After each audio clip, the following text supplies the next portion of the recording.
बिस्मिल्लाहिर्रहमानिर्रहीम। तुमसे पाकिस्तान में खुश आमदीद। मैं हूँ साजिद हुसैन। मजबूत मुस्तहकम पाकिस्तान पर हम बात करते हैं। कैसे मुल्क मिल्लत की तामीर और तरक्की में हमने अपना किरदार अदा करना है। DGISPR ने भी आज प्रेस कॉन्फ्रेंस कर दी और बहुत सारे उनसे भी सवालात किए गए। बात करेंगे हम इस पर, फिर हम बात करेंगे पाकिस्तान की बिगड़ती मईशी सूरत हाल, और फिर क्या जो मुल्क में पॉलिटिकल अनसर्टिनिटी थी, क्या अब वो थम गई है, ख़त्म हो गई है। फिर जो हुकूमती इत्तेहाद है उनकी एक बड़ी बैठक भी दुबई में लगी। चेमा गोइयाँ हो रही हैं कि साबिक़ वज़ीर आज़म नवाज़ शरीफ साहब बहुत जल्द वतन वापस आ रहे हैं, और जो नाअहली का मामला था उसमें भी कानून साजी कर कर उसको 5 साल तक लेके आया जा रहा है। तो ये बहुत इंपॉर्टेंट कानून साजियाँ भी असम्बली में की जा रही हैं, इस पर बात करेंगे। फिर हम बात करेंगे लतीफ़ खोसा और पीपल्स पार्टी के रहनुमा एतज़ाज़ अहसन। रुकनीत तो इनकी मुअत्तल हो गई है लतीफ़ खोसा साहब की, लेकिन एतज़ाज़ अहसन अभी भी पाकिस्तान पीपल्स पार्टी का टैग लगा के घूम रहे हैं। क्या जो रवाबित है, और पाकिस्तान में बैकडोर रवाबित कोई नए नहीं है, क्या ब्रिज का किरदार अदा कर रहे हैं PTI की तरफ से, इस पर भी हम बात करेंगे।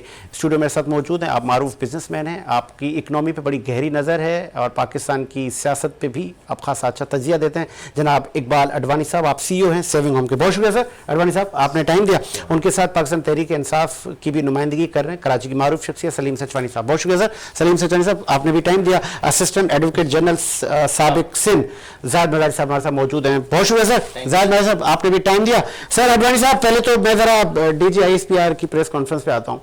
बड़े तल्ख और कड़वे सवालात भी उनसे किए गए, कैसी रही ओवरऑल? काफ़ी अच्छी रही और काफ़ी नई मालूमात भी मिली, और इससे ये भी पता चला कि वो तो पहले से भी अंदाज़ा था कि हमारे यहाँ तकरीबन जो हमारी फौज है, इस मिलिट्री इस्टेब्लिशमेंट काफ़ी सीरियस है इस मैटर पे, और मैं मुबारकबाद दूंगा इनको कि काफ़ी अच्छे तरीके से कंट्रोल कर लिया। जिस तरह से पता चल रहा है कि किस तरह से कितने टाइम से इस पे वर्क किया जा रहा था, और मुझे लगता है काफ़ी सब्र व तामुल से काम किया गया। तो इनमें जितनी तारीफ़ की जाए हमारे चीफ ऑफ आर्मी स्टाफ की कम है, क्योंकि काफ़ी अच्छे तरीके से कंट्रोल किया, और आज मुझे लगता है कि इनकी काफ़ी गिरफ्त आ गई है। और अच्छा, तो उन्होंने निशानदेही की कि हमने अपने बहुत बड़े ओहदों पर फायज अफसरान को भी मुअत्तल किया कि जिन्होंने सिक्योरिटी के अंजाम देने में कोई वो कहते हैं ना लैग कर गए। तो ये कड़ा एहतसाब का मतलब उन्होंने बता दिया कि हमने शुरुआत कर दी है और अपने घर से की है। तो मैसेज यही था कि जब हम अपने घर से शुरू कर रहे हैं, और कोई भी चीज़ होती है अपने घर से ही शुरू की जाती है, और याद रखना जब अपने घर से शुरू की जाती है तो वो काफ़ी ग्रिप काफ़ी मजबूत होती है, और जो कर रहे होते हैं वो 100% उसमें इतने इन्वॉल्व होते हैं कि वो किसी चीज़ में कंप्रोमाइज़ नहीं करेंगे। और एक बड़ा तल्ख सवाल उनसे हुआ, एक खातून एंकर ने DGISPR से कहा कि एक पाकिस्तान की पॉपुलर पॉलिटिकल पार्टी को एक तासुर दिया गया 9 मई के बाद कि उसके साथ विक्टिमाइजेशन हुई, उसको दीवार से लगाने के लिए एस्टैब्लिशमेंट और हुकूमत ने कलीदी किरदार अदा किया, जिसपे DGISPR काफ़ी वो कहते हैं ना गुस्से में आ गए। उन्होंने कहा कि पाकिस्तान के 30 मकामात पर एक साथ ये इस तरह के वाक़यात हुए, अगर किसी के पास कोई सबूत हमें दे। हमने नहीं किया, और ये लावा पक रहा था, एक पॉलिटिकल पार्टी बहुत पहले से ये लावा पका रही थी। नहीं, वो तो ऑडियो सबकी आ चुकी है ना कि पहले से इंस्ट्रक्शन दी जा रही थी कि आप यहाँ जाएं। इसमें तो कोई दो राय नहीं है। इन्वॉल्व थे, खान साहब ने पूरी प्लानिंग की है 1-1.5 साल से, इसमें कोई दो राय नहीं है। PTI के जो लीडर जिनको गिरफ्तार किया गया वो सब इन्वॉल्व थे, और उन सबको यानी मुझे नहीं लगता कि किसी के साथ नाइंसाफ़ी हुए।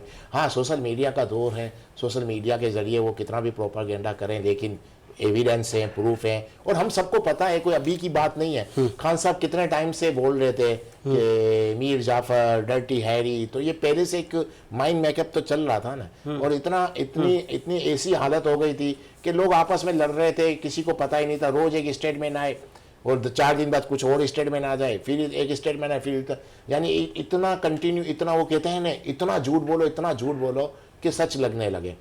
तो इसी तरह इतना झूठ बोला गया कि लोगों को सच लगने लगा। आप जितने भी इनके सपोर्टर थे PTI के, आप कभी भी उनसे बात करें, आप उनसे 2 बात करें तो उनके पास दलील नहीं थी, दलील किसी के पास नहीं होती थी, फौरन लड़ने मरने पे आ जाते थे। सवाल ये है कि जब आप कह रहे हो कि हम करप्शन खत्म कर रहे हैं, हम ये करने के लिए आए हैं, तो आपके दौर में तो करप्शन ज्यादा बढ़ गई।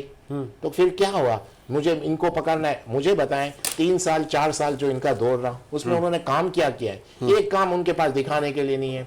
हम इसको पकड़ेंगे, हम उसको पकड़ेंगे। आखिरी तक इन्होंने ये क्या कहा है कि मैं इस्टेब्लिशमेंट से बात करना चाहता हूँ, सियासतदानों की तो कोई औकात नहीं है, इनको तो कोई अहमियत नहीं है, मैं इनसे क्यों बात करूँ। इस सोच के साथ, इतना तकब्बुर के साथ, सच्चाई पता है क्या है, इनके साथ किसी ने गलत नहीं किया। इनके साथ अगर किसी इंसान ने गलत किया है तो वो खुद खान साहब है।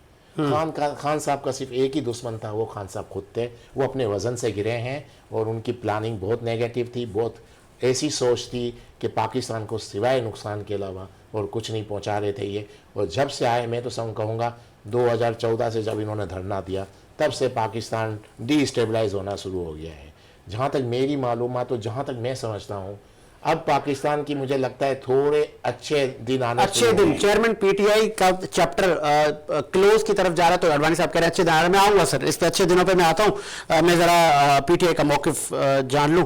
सर, कोई अच्छा काम नहीं हुआ, आपने सुना क्या आपके पर नहीं होता। ये झूठ पे झूठ अगर बोल रहे हैं तो फिर हम उनको क्या कह सकते हैं। आपके सामने कई दफा मैं पीटीआई के प्रोग्राम गिनवा चुका हूँ कि उन्होंने क्या क्या किया, जीडीपी ग्रोथ कहाँ तक लेके गए, कितने अच्छे दिन शुरू होने वाले हैं, कितने डेमो पे काम किया, हेल्थ कार्ड उन्होंने दिया, ऐसा प्रोग्राम उन्होंने दिया। और इसके अलावा जीडीपी ग्रोथ जो है वो तारीखी सतह पे आई और उसके रिजर्व फंड में जो इनको मिले थे उसमें कई गुना इजाफा किया। रशिया से तेल लेने का जो 40% डिस्काउंट था वो आवाम को बताया गया और आवाम को उसके सम्राट भी मिलने थे। मगर इन तमाम बातों को जो आज हम जो बताया, रशिया से तेल आया, उसके क्या सम्राट आवाम को मिले, क्या फायदा आवाम को पहुंचा, ये एक करप्ट तरीन हुकूमत है। अच्छे दिनों पे बात करेंगे। करप्ट तरीन निजाम है और ये करप्ट तरीन निजाम की नुमाइंदगी कर रहे हैं यहाँ पे बैठ के। तो मैं इनको कुछ नहीं कह सकता, अगर ये झूठ बोल के अगर खुश हो रहे हैं तो उनको होने दें, हम यही कह सकते हैं। एतजाज हसन और लतीफ कोसा वो कहते हैं ना, ब्रिज का किरदार अदा करने में लगे हुए हैं। एस्टैब्लिशमेंट से राब्ते बहाल करने की कोशिश की जा रही है, कुछ बेहतरी आई? सर देखिए, पाकिस्तान में का सबसे बड़ा मसला, मैंने आपको कई दफा ऐसी प्रोग्राम में कहा है, ये है कि हम सुन्नत नबवी पे अमल करें। रिश्वत लेने वाला रिश्वत देने वाला दोज़की है, इस चीज को मद्देनजर रखें और कुरान शरीफ की वो आयत को न भूलें कि हमने बहुत से लोग दोज़ख में डालने वालों के लिए पैदा किए हैं। हम इस वक्त जो पाकिस्तान का निज़ाम, जिस करप्ट निज़ाम में हम बैठे हुए हैं, उसमें से मैं और क्या, आप क्या, ये क्या कोई बचा हुआ नहीं है। कोई कहते हैं मैं मुकम्मल तौर पर बचा हुआ हूँ, तो ये मुमकिन नहीं। हम सब के सब उस गंद की तरफ जा रहे हैं जिससे बचाने के लिए हुजूर सल्लल्लाहु अलैहि वसल्लम हमारे दरमियान में आए और उन्होंने कुरान शरीफ इन पे नाजिल किया अल्लाह ताला ने, ताकि हम इस पर अमल करें। और हम वो उम्मत है जो दुनिया की बेहतरी के लिए आई थी। आज दुनिया के में तनज़्ज़ुल तरीन, आज हमारे इंडिया बैठ के हमें लेक्चर दे रहे हैं, इंडियन जो हमें लेक्चर दे रहे हैं। आप बताएं मुझे कि इंडिया का नरेंद्र मोदी कल तक जो बोल नहीं सकता था पीटीआई हुकूमत में पाकिस्तान के खिलाफ, आज खुले हम पाकिस्तान के खिलाफ और पाकिस्तान के अंदर मौजूद आर्मी के खिलाफ, तो इसके आर्मी के खिलाफ जब भी कहीं पे भी बात हुई, इमरान खान साहब ने डट कर उसका जवाब दिया। आज मुझे पता है किसने बात की है नरेंद्र मोदी के खिलाफ, किसी ने बयान दिया कि नरेंद्र मोदी के खिलाफ हम जो है ये जो है वो नरेंद्र मोदी गुजरात का कसाई है, क्या डालेगा भी इस मौके पर बनता है, क्या बना? नरेंद्र मोदी को जो इज्जत दी गई अमेरिका में वो नहीं मिलनी चाहिए थी। क्या उसके ऊपर कहा कि भाई पहले इंडिया के अंदर में जो मुसलमानों के साथ जो कश्मीरियों के साथ और मुसलमानों के साथ जो सुलूक हो रहा है उसके ऊपर जो वो सुलूक नहीं होना चाहिए। क्या आज इनमें से किसी ने बोला? क्यों नहीं बोल सक रहे? क्योंकि खुद चोर है और ये खुद यही कसूर कर रहे हैं मुल्क के अंदर में। वही हाल अवाम के साथ में करे, वही सुलूक ये अवाम के साथ और पीटीआई के लोगों के साथ करे जो कश्मीर में और इंडिया के अंदर मुसलमानों के साथ। और उन्होंने मुल्क के अंदर जब वो गंदगी कर रहे हैं तो उनको पता है सामने से जवाब आने का, पहले तुम अपने लोगों के ऊपर तो जुल्म बंद करो, बाद मैं जरा साबिक अटॉर्नी जनरल से एक सवाल कर लूं, उसके बाद आता हूं अडवाणी साहब आपके पास। सर, आर्मी एक्ट और सीक्रेट एक्ट के तहत मुकदमात चल रहे थे, फिर अदालतों में मामलात गए, कल फाइनल मामलात चल जाएंगे। आज फिर डीजीआई एसपीआर से ये भी सवाल हुआ कि ह्यूमन राइट्स की क्या होगा, तजलील होगी, कोई उनके राइट्स हैं या नहीं हैं, अदालतें का क़याम हो गया, अब सज़ाएँ होंगी, सही हो रहा है सब? आप मुतमईन हैं? देखिए, आपका जो सवाल है, इस वक्त हमारे जो मुल्क की सियासी सूरत हाल है और जो मुआशी सूरत हाल है, अगर आपका इसका एक इंडिपेंडेंट जायज़ा लें तो आप ये कहें कि इस पूरी जितना जो सूरत हाल इस वक्त एग्जिस्टिंग है, कोई एक दिन का, ये एक दिन की बात नहीं है, ये आज नहीं हुई। ये जब से पाकिस्तान बना है उसके बाद हमारे जितने हल्लो उक्कत थे वो आते रहे, अपनी टेन्योर गुजारते रहे। लेकिन मुझे कहने दीजिए कि शायद from the very beginning till date हमारे जितने हमारे रूलर्स आए हैं, उन्होंने पाकिस्तान को आगे ले जाने के लिए, और नारे तो लगते रहे, उसमें भी अगर सॉर्ट आउट करेंगे तो मेरा ख्याल है, अगर आपका पता कीजिए कि गोल्डन इरा पाकिस्तानी मईशत का कौन सा था, तो आपको पता चलेगा कि जनरल अयूब खान का दौर जो था वो आपकी सनत के लिए भी, आपकी मईशत के लिए भी वो एक गोल्डन इरा था। ये आपको मानना पड़ेगा।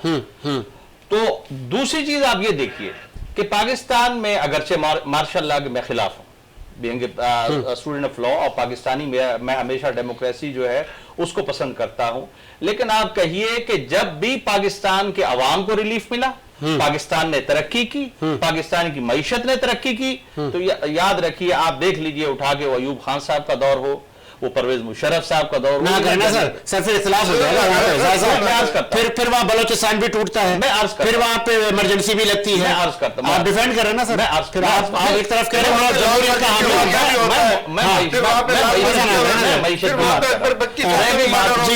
अब आप रिसेंट पास में बेनजीर साहबा भी, उनकी भी एसोसिएशन होती है।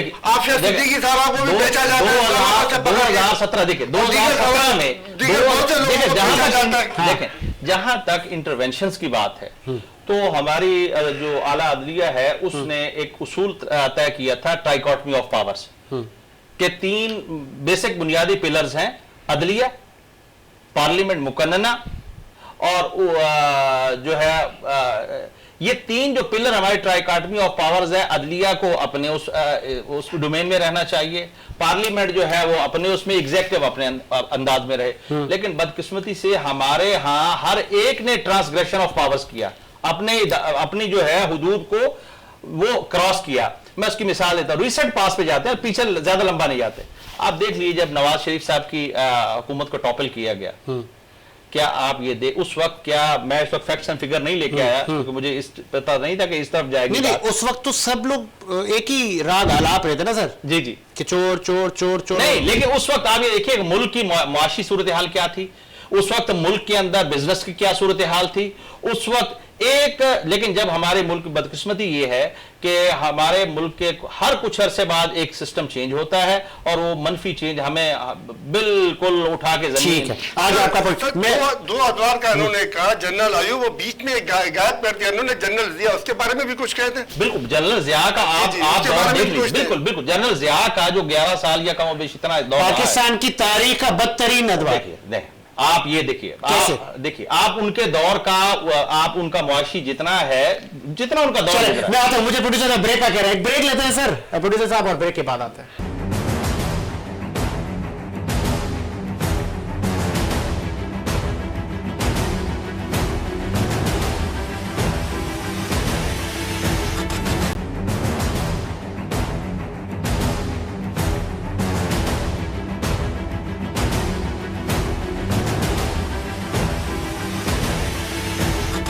ब्रेक के बाद खुश आमदीद, प्रोग्राम को आगे बढ़ाते हैं और दूसरी स्टोरी पे बात कर लेते हैं। अडवाणी साहब, चेमो को यही इस वक्त तबसरे चल रहे हैं कि दुबई में जो बैठक लगी है आगे के लाए अमल पे लगी है। फिर एक फेमस पाकिस्तान के जर्नलिस्ट हामिद मीर का कहना है कि इनके साथ भी वही होगा जो आज पीटीआई के साथ हो रहा है। अगर यही रविश बरकरार रही, निगरान हुकूमत आके बैठेगी, वो भी इलेक्शन नहीं करवाएगी। फिर अगर ये मामला चल पड़े तो ये तो आप सिस्टम को मफलूज करने जा रहे हैं। देखिए, इनके साथ यही होगा तो इनके साथ ऐसा हो चुका है, ये बात नहीं है। ये चीज़ें भुगत के यहाँ तक पहुँचे हैं। इनको सब कुछ पता है कि पाकिस्तान में क्या हो सकता है और क्या नहीं हो सकता। जिसको पता नहीं था वो अभी भुगत रहे, तो पता सबको है। ये पहले से भुगत चुके हैं, ये सब चेक चुके हैं। 30 साल 40 साल का तजर्बा है। जिन साहब को नहीं थे, अबू कासिम साहब को, तो वो अभी भुगत रहे। अब रहा सवाल बैठक का। देखिए, इस बैठक से और जो नवाज शरीफ को जो प्रोटोकॉल मिला है, जो मेरा एक अंदाज़ा है, देख लें आप, रिकॉर्ड पे रख लें। हालांकि इलेक्शन होते हैं या लेट होते हैं एक अलग मैटर है। अगला जो वजीर आजम आएगा ना, वो नून लीग से आएगा। प्राइम मिनिस्टर नवाज शरीफ साहब तो नहीं होंगे? नवाज शरीफ हो सकते हैं, या तो वो 5 साल वाला मामला तो अब हुकूमत ने तरमीम कर दी, लेकिन वो कितने एक्सेप्टेबल हैं ये सवाल आ जाता है। लेकिन हो सकता है कि नवाज शरीफ वजीर आजम बने या शहबाज शरीफ, सब बनेंगे, बनाए जाएंगे। बनेगा नून लीग से प्राइम मिनिस्टर। मरियम नवाज नहीं बनेगी, नून लीग से कोई ना कोई प्राइम मिनिस्टर बनेगा या बनाया जाएगा। जैसे आप बनाए गए थे इसी तरह बनाए जाते हैं। इलेक्ट होंगे, तो यानी इलेक्टेड नहीं होंगे, सेलेक्टेड होंगे जैसे आप सेलेक्टेड होंगे। नहीं सेलेक्ट यानी हमें इलेक्शन नहीं मिलेगा। नहीं, मैं बता रहा हूँ जिस मैं बात वो कर रहा हूँ, वो छोड़े ये पास को छोड़े, अभी भी इलेक्शन नहीं मिलेगा, आपको सिलेक्शन मिलेगा। नहीं 2018 में जिस तरह आप यही कहना चाह रहे हैं? इसी तरह के इलेक्शन होंगे। तो अगर आप अपने आप को उस वक्त सेलेक्टेड समझते हो, 2018 अवामी पॉपुलरिटी थी पीटीआई के पास मेजोरिटी में। नहीं, देखिए पीटीआई को भी सपोर्ट जो किसी ने की या नहीं की वो इल्जाम आप लगा रहे हैं, मगर पीटीआई पर अभी भी अक्सरियती पॉपुलरिटी है। और अगर उसको आप वाली बात सिलेक्शन होगा तो अगर जिस वक्त तहरीक अदम एतमाद पास हो गई थी और खान साहब को फारिग कर दिया गया था, अगर उस वक्त इलेक्शन होते न तो आपको अपनी मकबूलियत पता चल जाती। आपकी मकबूलियत इसलिए नहीं है आज कि आप लोगों ने 3, साढ़े 3, 4 साल में काम बहुत अच्छा किया, नहीं, इनकी बैड परफॉर्मेंस की वजह से आप लोग पॉपुलर हो गए। अगर उस वक्त इलेक्शन हो जाते हैं तो आप लोगों को पता चलता कि आप लोग कहाँ खड़े हो। ये छोड़ दो मकबूलियत, इलेक्शन नहीं हो सकता ये है क्योंकि उसको मुल्क के खजाना और मुल्क के जो इकोनॉमी थी वो बहुत अच्छी रन कर रही थी। नहीं, इससे पहले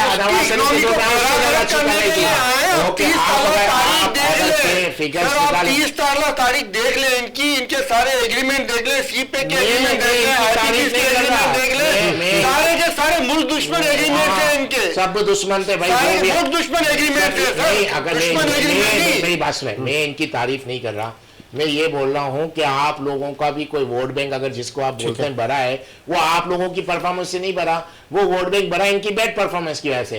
काम तो आप लोगों ने भी ऐसे किए हैं कि जो छोड़ दे। आपके दौर में करप्शन बढ़ी, नवाज शरीफ के दौर में पाकिस्तान में जो चल रहा था, जितनी जो तरक्की हो रही थी उससे कम हो गई। हमारे यहाँ एक हर आने वाली गवर्नमेंट आप पैसों की कैलकुलेशन करें ना, कितने पैसों का नुकसान नवाज शरीफ ने किया और कितने का खान साहब ने किया। खान साहब प्रॉफिट में देके जा रहे हैं, खान साहब प्रॉफिट में देके जा रहे हैं, नवाज शरीफ नुकसान में देके जा रहा है पाकिस्तान को।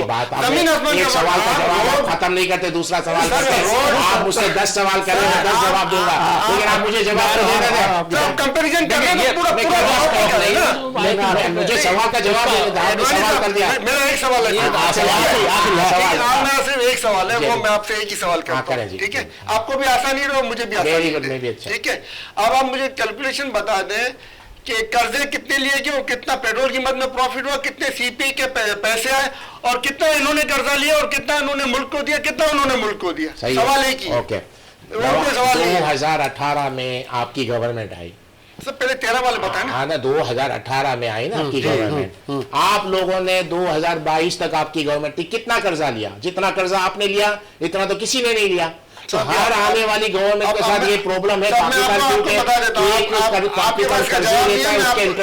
आपका सवाल तो खत्म करने में भाई मेरे मैं आपको कैलकुलेशन बता देता हूँ। कैलकुलेशन आपके पास नहीं है, वो कैलकुलेशन आप सुन ले तो आप जवाब बेहतर देने की पोजीशन में आ जाएंगे। बताएं, मैं आपके पास कैलकुलेशन सवाल किया मुझे कि आप जवाब देना अंदाजे से, मैं आपको हिसाब समझा देता हूँ, उसके बाद आप मेरे को जवाब दें। आप न्यूट्रल है ना, सिंपल सी बात। एक सवाल नवाज शरीफ साहब ने 60 अरब डॉलर का कर्जा लिया, सीपे के 16 अरब डॉलर आए, उसमें सस्ता तरीन पेट्रोल का रेट थे जिससे उसको 35 से 40 अरब डॉलर की बचत हुई। 60 और 16 76 और 35 कितने हुए? 111 अरब डॉलर, ठीक है? और जब ये गया 111 अरब डॉलर उसको मिले, और जब ये गया तो 9 अरब डॉलर कौमी खजाने में थे इमरान खान, और 6 अरब डॉलर की अगले महीने किस्तें देनी थी। जब खान साहब गए उन्होंने 44 अरब डॉलर का कर्जा लिया है, ठीक है? 27 अरब डॉलर उन्होंने डायरेक्ट वापस किए, 6.5 अरब डॉलर जो है ना उन्होंने सूद कीमत में वापस किया है, 10 अरब के डॉलर के करीब उन्होंने डैम्स के ऊपर लगाए, तारीख में पहली दफा डैम्स के ऊपर लगा, ठीक है? और जब गए तो उन्होंने जो है ना वो 9 की जगह 16 अरब डॉलर दे के गए, और जीडीपी ग्रोथ जो 4 पॉइंट समथिंग उस टाइम पे थी, इतना पैसे आने के बावजूद जीडीपी ग्रोथ 4 पॉइंट समथिंग थी, वो जीडीपी की ग्रोथ 6.1 पे दे के गए। ठीक है, आगे आपका। और मैं प्रॉफिट में आया, पाकिस्तान प्रॉफिट में आया। सब प्रॉफिट ये कि सब मैंने आपको समझाया, जब इमरान खान साहब गए तो वो पाकिस्तान को प्रॉफिट दे के गए, और वो जब गए तो पाकिस्तान को सैकड़ों डॉलर का नुकसान करके गए। ये आप कौन सा हिसाब दे रहे हैं? आपको सारा कैलकुलेशन बता दिया, आप उसको सर्च कर सकते हैं, आप उसको सर्च कर सकते हैं, नेट पे सब मौजूद है, नेट पे सब मौजूद है। 18 में जब नवाज शरीफ की गवर्नमेंट गई, आपको 4 साल मिले, आपने 4 साल में कोई एक काम नहीं किया, एक काम नहीं किया। ये पूरी दुनिया कहती है। करप्शन के अंदर पाकिस्तान का 2-3 नंबर ऊपर ही आ गया, नीचे नहीं आया। और आप लोग आए थे क्या कहने के आए थे कि करप्शन को हम कंट्रोल करेंगे। सबसे बड़ा काम ये है कि जो मुल्क नुकसान में जा रहा था, आपका जो मुल्क नुकसान में जा रहा था, जिसकी जीडीपी ग्रोथ सैकड़ों डॉलर लेने के बावजूद, मेरा ताल्लुक नून लीग से नहीं है, सर लेकिन आपका जो इनसे भी खराब था। आप जो कैलकुलेशन मैंने ठीक है। आपको बताई है, मैं नेक्स्ट प्रोग्राम में आप बात करेंगे। जाहिद बजारी साहब, मुझे ये बताएं, जी मुझे आप ये बताएं कि अब जो मौजूदा सियासी सूरत हाल बनने जा रही है, जो दुबई में भी बैठकें लग रही हैं और हुकूमती इत्तेहाद, मजीद इत्तेहाद की तरफ जा रहा है। पहले कुछ थी गिले शिकवे बिलावल साहब का कि अब ये बहुत स्ट्रॉन्ग हो गए, तो इसका मतलब ये पीटीआई का चैप्टर क्लोज। बिल्कुल। मैं आपसे पहले मैं गुज़श्ता से व्यवस्था पहले मैं जो सर ने और इनके आपस में डिस्कशन चल रही थी, देखिए मैं अभी उस जो है ना वो जो आदात का गोरख धंधा अगर आप कहते तो मैं फिर वहां फैक्ट्स महकमे से निकलवा के लाता, लेकिन ये पूरे मीडिया के अंदर आएंगे, पूरे मीडिया के अंदर ये बात है जब से पाकिस्तान बना। मैं कल फिर बुला लूंगा आपको फैक्ट्स एंड फिगर के साथ। जाहिद साहब हो जाएगी सर, हो जाएगी, ये रिकॉर्ड हो गया। देखिए आप भी देखिए ना, आप तो डेली शोज करते हैं ना, आपके क्या ये चीज रिकॉर्ड पर नहीं आई हुई कि जब से पाकिस्तान बना और फिर जब जो इमरान खान की हुकूमत आई उस वक्त तक जितना कर्जा लिया गया और इमरान खान के 3.5 साल में जितना कर्जा लिया गया उतना पूरे पाकिस्तान जब से बना वो 77 आगे चलिए अब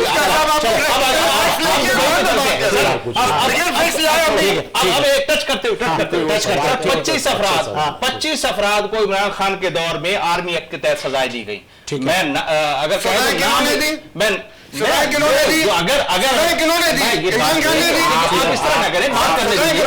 मैंने आपके किसी बात में टांग नहीं अड़ाई। 25 अफराद को जिसके अंदर एक आखिरी 25वां number major retired Saifullah Babar को है, जिनको सितंबर 2022 में सजा सुनाई गई थी 12 साल कैद की सजा। ये आर्मी एक्ट, सिविलियन की तादाद है पूरे ऊपर ले लें आप, तो जो ये कहे ना कि ये आज हो रहा है तो वो दामन को जरा देख जरा बंदे का बाद देख। अब आ जाए दुबई की तरफ, जो आपने क्वेश्चन किया था उस तरफ। देखिए बदतरीन हालात के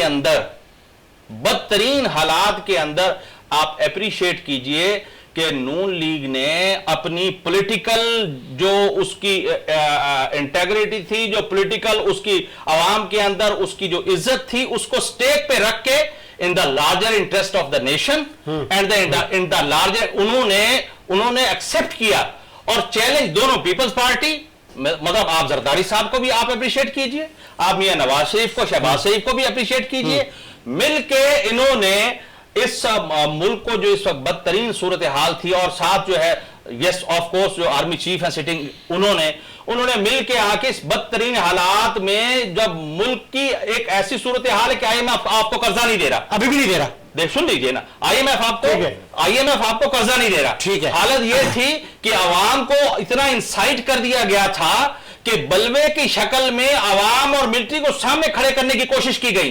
आपके पास लीडर्स की अगर कहेंगे तो मैं अगली दफा ले आऊंगा, सारी वीडियोस दिखा दूंगा आपको, आप ले आइएगा।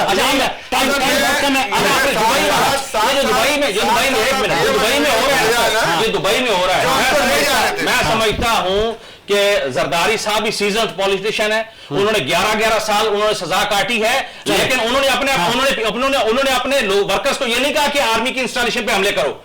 नवाज शरीफ ने अगर सजा काटी है, उसने ये नहीं कहा कि आप आर्मी की इंस्टॉलेशन पे हमले करो।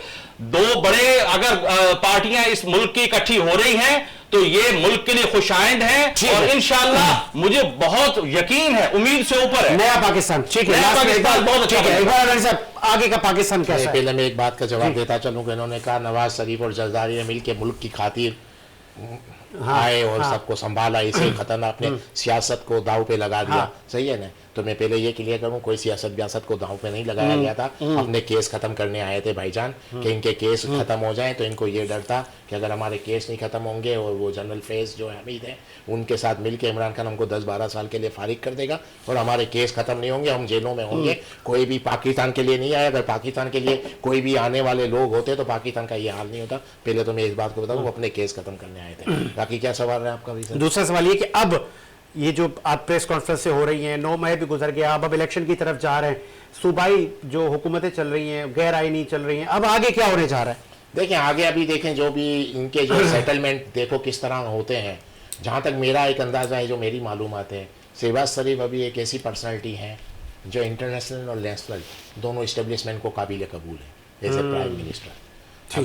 अगर नून लीग को जिस तरह से मुझे लगता है कि प्राइम मिनिस्टर तो नून लीग से ही आएगा, अब वो शहबाज शरीफ आते हैं, नवाज शरीफ या कोई और आएगा। जरदारी साहब तो नहीं आ रहे। जरदारी साहब प्रेसिडेंट प्राइम मिनिस्टर नहीं आएंगे। जरदारी साहब जो वहाँ सेटलमेंट करने गए हैं वो पंजाब के हवाले से करने गए हैं कि पंजाब में हम मिलके किस तरह चलाएं। ठीक है, जरदारी साहब भी गिव एंड टेक यानी कुछ लेंगे कुछ देंगे। यहाँ पर जो भी है ये सब जितने भी सियासतदान हैं जो भी हैं ये सब अपना फायदा सोचते हैं। ठीक है, हाँ जी, ठीक है, ठीक है। तो तो सर आज ब्रेक बहुत थे।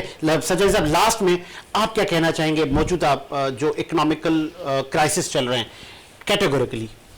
सर इस तमाम बातों का कैलकुलेशन एक ही आता है, तमाम बुराइयों को जड़ से मिटाने का कैलकुलेशन एक ही आता है, जो मैं कई बार कह चुका हूँ कि सुन्नत नबवी पे अमल करें, अपने आप को दोज़ख में जाने से बचाएं, क्योंकि रिश्वत लेने वाला रिश्वत देने वाला दोनों दोस्त की है। और जब तक हम रूल ऑफ लॉ कायम नहीं करते हम आगे नहीं जा सकते। हम पे यही चोर जो पहले भी हमें लूटते रहे, आज भी लूटते रहे, लूट रहे और आइंदा भी लूटते रहेंगे। और आप इनके अब कौम के सामने जितने IPPs के एग्रीमेंट्स हैं, CPEC के एग्रीमेंट्स हैं और दीगर जितने भी एग्रीमेंट्स उन्होंने किए कौम के सामने वेबसाइट पे लगाए हैं, तो कौम इनको बताएगी कि आप लोगों ने क्या कहा, पाकिस्तान को नुकसान पहुंचाया है। तवानाई, एटमी तवानाई सिर्फ और सिर्फ एटम बम बनाने के लिए नहीं आई थी। एटमी तवानाई पाकिस्तानी कौम को सस्ती एनर्जी देने के लिए भी आई थी। वो एटमी एनर्जी का आधा काम क्यों रोक दिया गया, क्यों कौम को पीछे धकेला गया, क्यों उससे फायदा नहीं उठाया गया, जबकि आज भी इस महंगाई के दौर में भी 50 पैसे पर यूनिट से हम एटमी तवानाई से बिजली हासिल कर सकते हैं, मगर सलाहियत होने के बावजूद भी नहीं इसको इम्प्लीमेंट नहीं किया जा रहा है। डॉक्टर अताउर रहमान ने कहा था मुझे आप फंड दें, मैं यहाँ थर के कोयले से आपको डीजल भी निकाल के देता हूँ, उससे आपको पेट्रोल भी निकाल के देता हूँ, और इससे मैं आपको गलतियाँ गिनवा रहा हूँ। ये गलती है इसमें। अब जब आपने गलती मान ली तो मैं आपसे सवाल कर रहा हूँ, अभी जो बात कंप्लीट हो जाए फिर आपने, मगर सर इस गलती की वजूहत क्या है, कौन से प्रेशर थे, कौन से ड्रामेबाजी थी जिसके बहस पे नहीं हुआ, और पीछे जो एस्टेब्लिशमेंट के जो नुमाइंदे हैं जो गैर मुल्की एस्टेब्लिशमेंट जो डिक्टेशन लेते हैं उनकी बातें मानते हैं, वो भी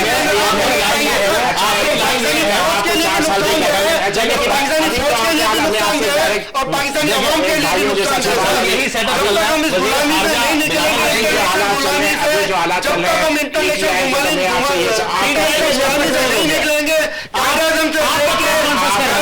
लेके इमरान खान तक सर हम ये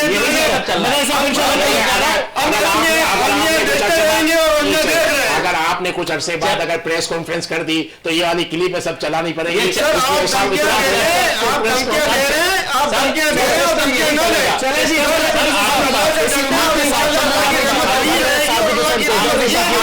आप